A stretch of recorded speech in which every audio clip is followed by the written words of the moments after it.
Good morning, folks. As we watch some departing features, know that the calm continued as expected, but that things are probably about to change.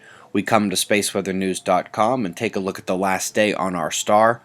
You're going to find the most activity over there on the right side. The solar flaring shows a minor uptick at that same active region we showed yesterday as having potential. The burst was not Earth-directed. When we look at the spot in detail, we see that it is taking some minor complexity over the limb with it, but the Earth-facing quiet continues.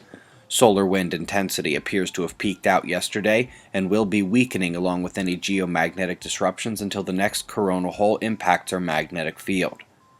The top story from beneath our feet comes from Fuego in Guatemala, volcano bonanza on the west coast of the Americas the last month.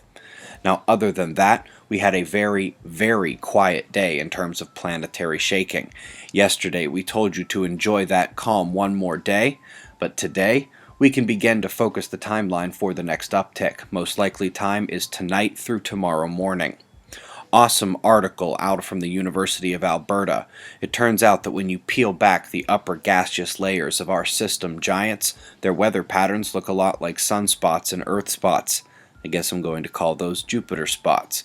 There is also a great paper out of Kiruna detailing how the moon has a lot more activity and interaction with the solar wind than most of us would have imagined. Definitely worth a click.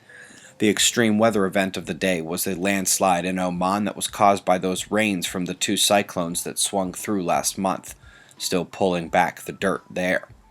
Folks, the schedule is up for Phoenix.